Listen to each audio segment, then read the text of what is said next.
time to talk. Music loud and women warm. I've been kicked around since I was born. Now it's alright and it's okay, and you may look the other way, but we can't try to understand the New York Times effect on man. Whether you're a brother or whether you're a mother, you're staying alive, staying alive. Feel the city breaking and everybody shaking, people staying alive, staying alive. Staying alive, staying alive. Staying alive.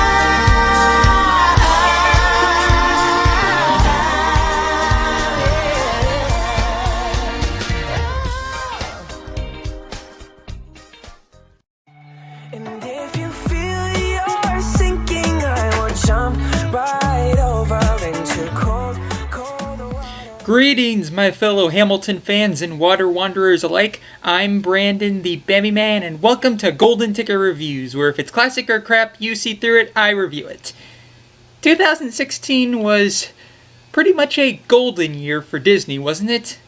Jungle Book, Zootopia, Finding Dory, all big moneymakers and all really excellent films in their own right and ways, but one film that seemed to be the real underdog was Moana, the second of two projects released in the same year by the Walt Disney Animation Studios.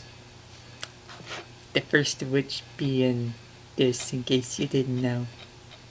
But was this movie as masterful as Zootopia? Well, let's dive in and find out, shall we?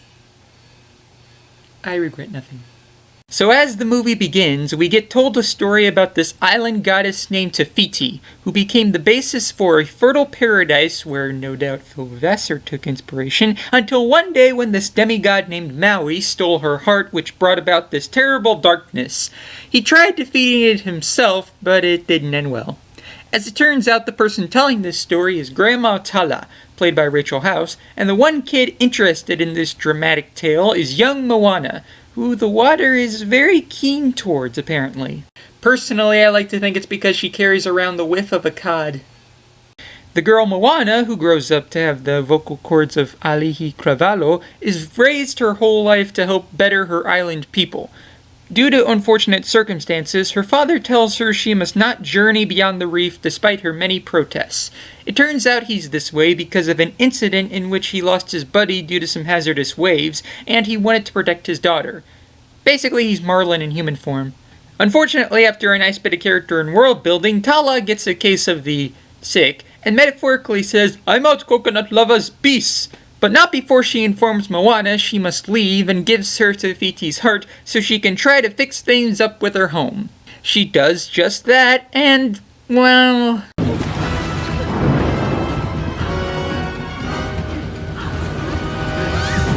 You know, it's at moments like this when you really need a Hasselhoff to come help you out.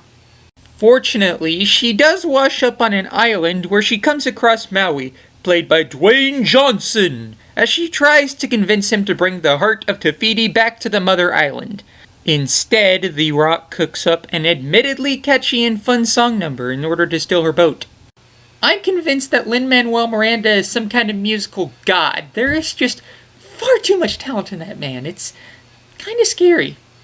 Luckily, both the ocean and Moana are too smart to fall for musical manipulation, as they ride off for the mother island to bring the heart back despite Maui's resistance. After an encounter with the coconut equivalent of Mogwais, I know it's Kakamora, just go with it, Maui finally agrees to help out, but not before getting his mystical fishhook back from some giant crab creature named Tamatoa, in order for him to transform into a creature large enough to defeat the darkness that's plaguing the island. And after the two of them step into Tama's home, the realm of monsters as it were, apparently this suddenly turned into the SpongeBob movie for some reason, they find Tama, played by Jermaine Clement, and Maui uses Moana as live bait in order to keep him distracted. Maui does retrieve his fish hook, but he can only transform into small critters and clever in-jokes, I must admit. This calls for a crab to demigod death battle with time enough for what live-action Lumiere? It's time to sparkle! Hey. Indeed, sparkling is on the menu. Insert nostalgia critic meme here. But Moana decides enough is enough and gets her and Maui out of there. Or maybe her and Jabberjaw? Wait, who am I kidding? Nobody's seen that show. Well, Maui does attempt at least to learn how to control his powers while also giving Moana his backstory. See, he was born a human and was considered a disgrace by his own mother, who tossed him to the seaside curb, as it were. Moana then tells Maui the gods must have seen some greatness in him to give him his magical powers and save him and all that good jazz, so he manages to muscle up enough courage to regain power again. This leads to the first battle with the darkness god, which, all things considered, goes over quite well.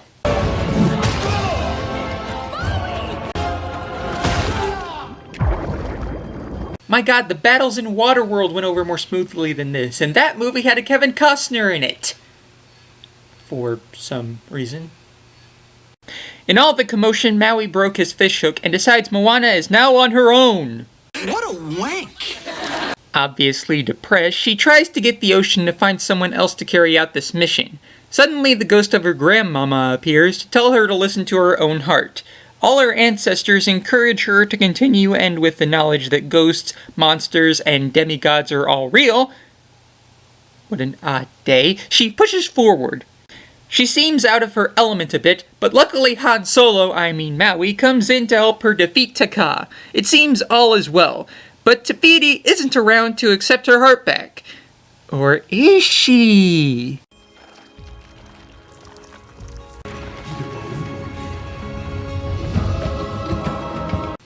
Well, I certainly didn't see this coming.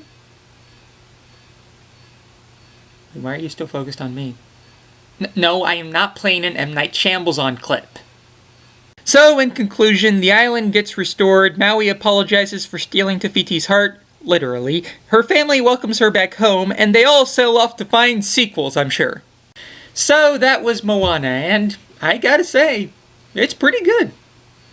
The animation, especially on the water, is just gorgeous. The voice acting's pretty solid all around, especially from Malihi Cravalho, who I sincerely hope gets more work after this. The character relationship between Maui and Moana is fun and heartwarming, and the music done by Mark Mancina Opataya Foa'i, I hope I'm pronouncing that right, and Lin-Manuel Miranda is excellent, and learning a bit about these cultures is fascinating. Hard for me to call it a standout classic just yet, but I do consider it close to one. Definitely recommend you check it out for yourself. Now the time has come for me to finally ride some waves. And by riding waves, I of course mean wavy potato chips. Don't judge me! Until next time, I'm Brandon, the Bambi Man, saying thank you guys so much for a very fun spring break special, and I'll see you next time around the tides and at the movies. Ahui ho kaku!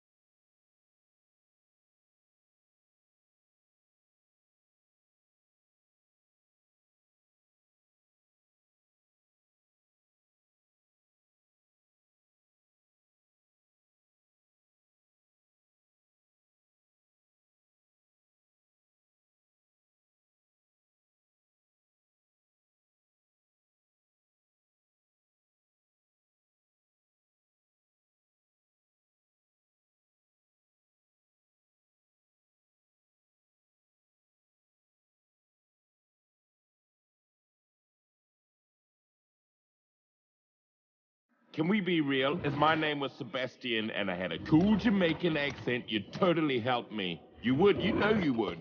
Well, as long as you don't make mention of Ursula's crazy sister. Thank you for those of you who get that reference.